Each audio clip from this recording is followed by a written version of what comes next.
Ya, shalom menjua-jua, kakak guru semuanya, dan selamat malam. Kita bertemu kembali dalam sermon kita. Ya, itu kalau kita lihat buku bimbingan pedoman, itu halaman 79-81. Sesuai dengan buku pedoman kita, pelayan KKR, adapun yang menjadi bahan Alkitab kita untuk Minggu tanggal 23, dalam kebaktian anak KKR itu diambil dari kitab Yosua 14 ayat 6-15. Lalu ada bahan untuk remaja 1 Petrus 3 ayat 10-12.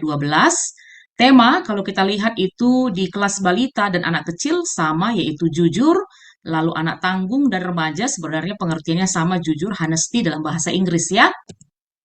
Lalu kami coba merangkum yang menjadi tujuan pengajaran kita di hari Minggu tanggal 23 ini.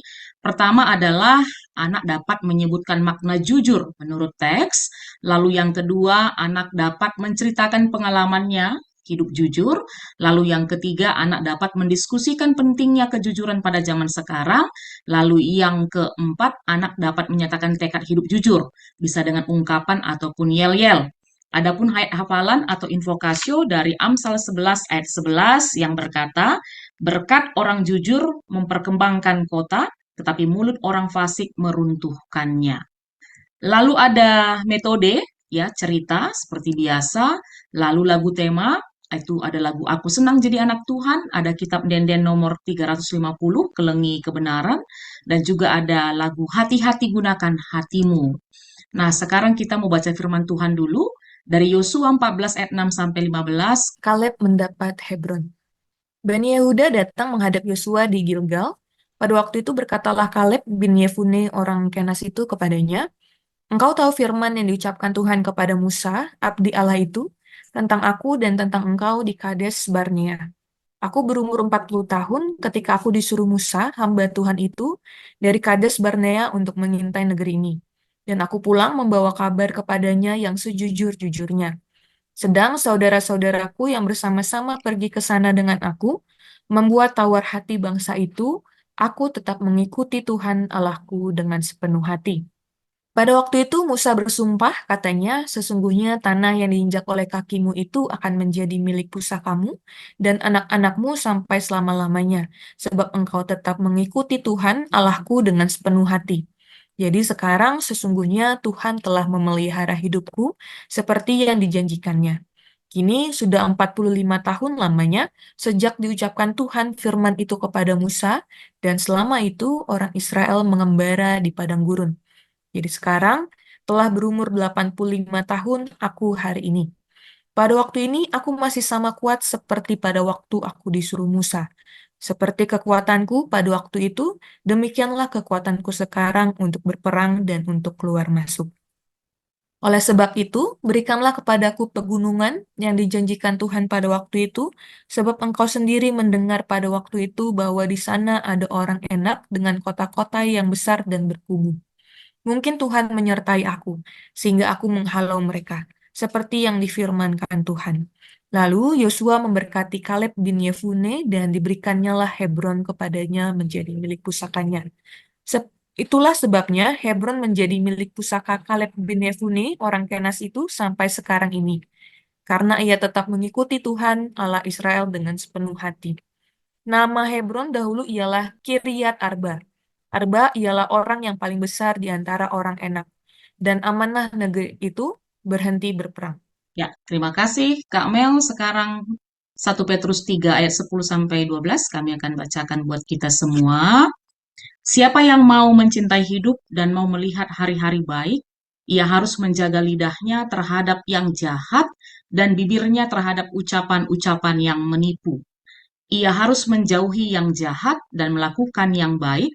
Ia harus mencari perdamaian dan berusaha mendapatkannya. Sebab mata Tuhan tertuju kepada orang-orang benar dan telinganya kepada permohonan mereka yang minta tolong. Tetapi wajah Tuhan menentang orang-orang yang berbuat jahat. Oke, sekarang kita masuk di penjelasan bacaan Alkitab kita, kitab Yosua 14 ayat 6 sampai 15 ini ya. Pertama adalah kalau kita perhatikan teks kita ini, kita baca secara keseluruhan, teks ini bercerita tentang atau membahas tentang pribadi seorang yang bernama Kaleb bin Yefune, ya, yang sama-sama kita tahu dalam masa Musa dia termasuk ya menjadi orang pilihan bersama dengan Joshua bekerja sama untuk membantu Musa melakukan pelayanan, melakukan kepemimpinan bagi bangsa pilihan Tuhan, bangsa Israel. Nah, apa yang kita bisa lihat dari karakter ataupun pribadi seorang Kaleb bahwa dia tidak kenal tawar hati, ya. Tapi bagaimana seorang Kaleb itu selalu total, sepenuh hati dalam mengikuti Tuhan. Dan itu bisa kita lihat dari mulai masa mudanya sampai masa tuanya. Dan di ayat 6, kalau kita lihat tadi, bagaimana seorang Kaleb dan juga Bani Yehuda pada saat itu datang menghadap Yosua. Ya, kita perhatikan sekalipun sebenarnya Kaleb itu seangkatan dengan Yosua, tapi Yosua benar-benar Kaleb benar-benar menghargai dan menghormati Yosua sebagai pemimpin yang sudah ditunjuk dan diurapi oleh Tuhan. Kalau ada kamu guru-guru KKR mengikuti PJJ ya minggu kemarin, ya ini termasuk tentang Yosua yang dipercayakan Tuhan untuk menggantikan kepemimpinan Musa bagi bangsa Israel. Jadi Kaleb sangat menghargai itu, walaupun mereka sebenarnya ya kalau bisa dibilang ya sleting gitulah ya, sepantaran, seangkatan, sama-sama teman dari susahnya sampai suksesnya gitu dia. Nah, kalau kita lihat lagi teks kita, kakak guru, mulai dari ayat 7 sampai 8. Jadi di situ bisa kita lihat bagaimana seorang Kaleb kembali menyaksikan ya, dia bersaksi apa yang sudah dilakukannya sepanjang dia menjadi anak Tuhan ya. Bagaimana Kaleb berani melabel dirinya sebagai orang yang jujur dan itu dia saksikan ketika sekitar umur 40 tahun waktu Musa ya mempercayakan dia sebagai salah satu dari pengintai. Jadi nanti ini di anak-anak bisa kamu kaitkan di tanggal 2 Juni yang lalu. Ya, di tanggal 2 Juni yang lalu itu tema kita tentang pengintai. Kami rasa kakak guru juga semua ingat. Nah, termasuklah Kaleb ya bersama Yosua dan 10 orang lainnya. Nah, bisa kita lihat pada saat itu ketika 12 ya, 12 pengintai itu pulang yang membawa berita yang sebenar-benarnya, ya yang senyata-nyatanya yaitu adalah Kaleb dan Yosua, sedangkan yang 10 lagi itu sudah hoax kan gitu ya. Nah, dari sini kita bisa lihat bagaimana seorang Kaleb dalam kondisi yang bagaimanapun tetap berkata yang jujur, berkata yang benar, berbeda dengan pengintai yang lainnya, yang 10 orang lain, yang seperti kami sampaikan tadi, mereka mengabaikan fakta, mereka memberitakan hoax, akibatnya pada saat itu akhirnya orang Israel sempat tawar hati untuk masuk ke tanah Kanaan kan gitu ya. Tapi oleh Kaleb, oleh Yosua, bangsa Israel diyakinkan bahwa mereka sanggup, mereka mampu untuk masuk ke tanah Kanaan. Nah, tambah dari itu bisa kita lihat juga bagaimana Kaleb ini ya pada saat teks ini disampaikan tadi dikatakan bahwa itu setelah 45 tahun kemudian ya, setelah kejadian pengintai itu, ini kembali lagi seorang Kaleb melakukan percakapan dengan Yosua. Jadi kurang lebih umurnya pada saat itu sekitar 85 tahun. Jadi kalau di kita itu sudah saitun kan gitu ya, sudah lansia. Maka bisalah kita bilang bahwa Kaleb adalah sang kakek agung dari Yehuda karena memang dia dari suku Yehuda. Dia memimpin kelompok minoritas di antara 12 pengintai Israel. Jadi Yehuda itu termasuk sebenarnya kelompok ataupun suku minoritas dari 12 suku bangsa Israel. Tapi dia tetap dengan rendah hati pada saat itu menghampiri Yosua di Gilgal untuk memohon wilayah yang telah dijanjikan kepadanya. Nah, kita lihat juga di sini bagaimana Kaleb ketika dia meminta tanah ya seperti yang dijanjikan Tuhan kepada dia pada saat 45 tahun yang lalu, kita bisa lihat juga di situ bagaimana Kaleb juga tetap ya berlaku jujur, mengutarakan yang sebenar-benarnya dan menyampaikannya kepada Yosua pada saat itu. Nah, kita lihat bagaimana Kaleb selalu mengingat janji Tuhan, dia percaya sepenuhnya bahwa janji Tuhan itu ya dan amin. Kejujuran dan kesetiaan Kaleb membuatnya hidup mujur dan menerima janji berkat Tuhan. Jadi harapan begitulah seharusnya kita semua juga menjadi orang-orang yang jujur dalam kehidupan kita. Seperti tadi dikatakan oleh Invokasio ataupun ayat hafalan kita bahwa orang yang jujur tinggal dalam satu kota, maka berkat orang jujur tersebut memperkembangkan kota. Dan sebaiknya mulut orang fasik meruntuhkan kota ya, sebaliknya maksudnya di sini ya. Nah, jadi begitulah kalau orang jujur itu akan selalu menjadi berkat dimanapun mereka berada. Sebaliknya kalau orang yang tidak jujur, orang fasik itu bisa ya satu kota pun runtuh dibuatnya. Begitulah dia luar biasanya efek dari sebuah kejujuran dan juga efek dari ketidakjujuran kan gitu ya kakak guru semuanya ya. Nah, apa yang bisa kita lihat, kita pelajari di sini bahwa kejujuran membuat Kaleb mendapatkan apa yang seharusnya menjadi bagiannya. Inilah pentingnya kejujuran yang diungkapkan oleh Kaleb pada saat itu. Jadi, karena dia jujur, Tuhan menjanjikan tanah bagi dia. Karena dia jujur, akhirnya 45 tahun kemudian juga dia memperoleh tanah yang dijanjikan itu kepadanya. Demikian juga harapan dalam kehidupan kita, kakak guru semuanya. Kalaupun kita menjalani lika-liku kehidupan, tapi tetaplah menjadi pribadi yang jujur. Ya, dalam situasi apapun berani berkata dan berbuat jujur. Jadi dimulai dari kita dulu sebagai pengajar, supaya kita boleh menjadi teladan kepada adik-adik kita, dan ketika kita menyampaikannya nanti pun ini menjadi berkat buat adik-adik kita ya. Jadi hidup dalam kejujuran akan membawa ke kehidupan yang penuh berkat dan rasa syukur. Nah, tambahan teks boleh diambil dari Mazmur 32 ayat 1, bersukacitalah dalam Tuhan dan bersorak-soraklah, hai orang-orang benar, bersorak-sorailah, hai orang-orang jujur ya. Jadi orang jujur ini hidupnya pasti akan lebih tenang, akan lebih bersuka cita karena tidak ada yang dia khawatirkan ataupun dia takutkan kan begitu. Nah, ini dia penjelasan tentang bacaan Alkitab kita. Nah, sekarang kita mau lihat apa yang bisa kakak guru sampaikan. Ya, selain ada di buku bimbingan kita, tambahan yang bisa kami sampaikan di sini adalah pertama, harus dijelaskan dulu ya kepada adik-adik kita apa itu jujur. Ya, kalau untuk anak tanggung dan remaja mungkin tidak terlalu sulit mereka mengartikan karena honesty itu artinya jujur juga kan gitu ya. Tapi kami coba jelaskan di sini nanti boleh diteruskan ke adik-adik kita berdasarkan Kamus Besar Bahasa Indonesia, jujur itu artinya berarti lurus hati atau tidak berbohong. Ya, itu paling simpel bahwa jujur itu lurus hati dan tidak berbohong. Selain itu bisa juga diartikan sebagai suatu perilaku tidak curang atau mengikuti aturan yang berlaku. Oleh sebab itu, sikap jujur ini selalu identik dengan sikap baik ya, sudah pasti ya. Jujur itu salah satu sikap baik, sikap benar yang harus kita lakukan.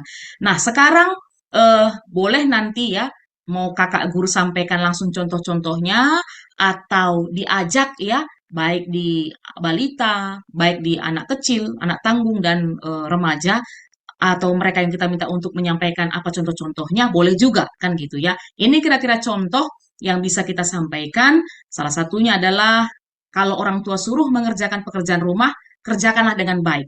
Itu jujur namanya ya, tidak asal-asalan gitu. Salah duanya, kalau melihat ada uang orang tua yang tercecer, silahkan dikembalikan karena ini pasti sering terjadi ya. Kita juga pasti punya pengalaman seperti itu. Salah tiga ya, kalau ada tugas di sekolah, kerjakanlah dengan sebaik mungkin. Lalu yang keempat, tidak mencontek saat ujian berlangsung. Dan masih banyak lagi lainnya. Boleh kakak guru nanti sampaikan atau tambahkan ya. Ini contoh-contoh yang bisa kami sampaikan. Nah, setelah itu, ya apalagi yang bisa eh, kita pelajari, yang bisa kami tambahkan di sini adalah berdasarkan bacaan remaja kita, kitab 1 Petrus 3 ayat 10 sampai 12. Nanti siapa yang bertugas di remaja, ini dia ya, beberapa tindakan jujur, ini termasuk juga contoh-contoh orang jujur, yaitu kita harus menjaga lidah, ya, menjaga lidah. Karena jujur itu paling memang punya peranan itu mulai dari kata-kata ya, yang keluar dari mulut kita. Oleh karena itu penting sekali kita menjaga lidah kita terhadap yang jahat dan bibir kita terhadap ucapan-ucapan yang menipu. Jadi dengan kata lain, jujur itu berarti kita menjaga perkataan kita, menjaga ucapan kita. Ya, seperti yang dijelaskan tadi, pengertian jujur itu lurus hati tidak berbohong kan begitu. Lalu yang kedua, kita harus menjauhi yang jahat dan melakukan yang baik. Ya, kita harus mencari perdamaian dan berusaha mendapatkannya. Ya, atau dengan kata lain berbuat baik. Ya, karena jujur itu adalah termasuk dari berbuat baik. Nah, kenapa kita harus jujur kan gitu ya? Kenapa kita harus menjaga perkataan kita? Kenapa kita harus tetap berbuat baik? Sebab ya di ayat 12 di kitab 1 Petrus 3 itu katakan, mata Tuhan tertuju kepada orang-orang benar dan telinganya kepada permohonan mereka yang minta tolong. Tapi wajah Tuhan menentang orang-orang yang berbuat jahat. Nah, ini perlu dijabarkan nanti kepada anak remaja. Hati-hati kan gitu ya. Hati-hati, ini firman Tuhan katakan bahwa Tuhan itu pasti akan selalu mendengar ya permohonan, doa-doa anak-anaknya yang berbuat benar, yang selalu jujur kan begitu. Tapi Tuhan itu akan murka menentang orang yang berbuat jahat. Nah, itu bisa kita lihat dalam kehidupan orang Israel sendiri kan begitu. Banyak contoh yang bisa kita lihat bagaimana Tuhan marah dan murka terhadap bangsa Israel kalau berbuat dosa. Nah, dia memang betul adalah Tuhan yang kasih, tapi dia juga adalah Tuhan yang adil. Ya, dalam artian, ya Allah kita juga bisa memberikan hukuman kepada kita kalau kita berbohong, kalau kita tidak jujur, kan itu ya taman untuk anak remaja. Nah, di sini eh, ada boleh nanti kalau mau ya, ada bermain. Ini kalau kakak guru rasa bisa dilakukan, silahkan lakukan, yaitu permainan katakan yang sejujurnya. Nah, nanti kakak guru bikin ada garis gitu ya, apakah nanti pakai apa tali rafia, lalu setelah itu suruh anak-anak berdiri di garis lurus itu, ya. Setelah itu bacakan pertanyaan yang harus dijawab dengan jujur oleh anak-anak. Ya, itu nanti permainan kita. Jadi bilang ke anak-anak, kalau ya jawabannya kita ke kanan, kalau tidak jawabannya ke kiri.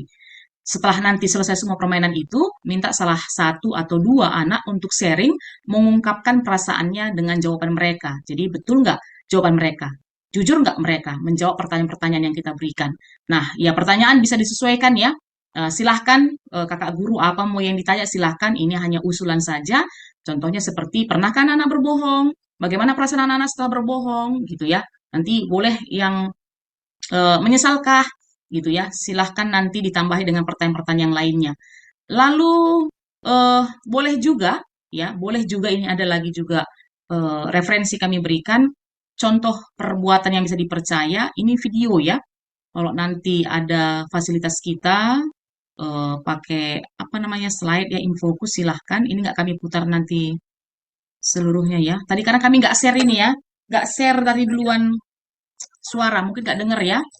Ini kisah tentang Dita yang disuruh oleh ibunya belanja, tapi nanti dia sempat berbohong tentang kembali uangnya, gitu ya. Tapi setelah itu nanti mengaku salah, dia minta maaf kepada ibunya, itulah perbuatan jujur. Tapi sebelumnya dia sudah tidak jujur, sudah bohong. Ataupun kalau zaman sekarang ini, salah satu perbuatan tidak jujur itu seperti yang dilakukan Dika, walaupun sederhana, ya tidak mengembalikan jumlah kembali uang kepada ibunya dengan benar, dia sempat berbohong, itu sama dengan korupsi gitu. Nanti boleh dijelaskan ke anak-anak remaja khususnya, kalau memang di remaja nanti kamu putarkan video ini, bahwa eh, ternyata tidak jujur itu juga bagian dari korupsi gitu. Jadi jangan dibina dari sekarang, jangan dipupuk dari sekarang, karena itu bisa jadi tabiat sampai kita besar nanti. Itu dia.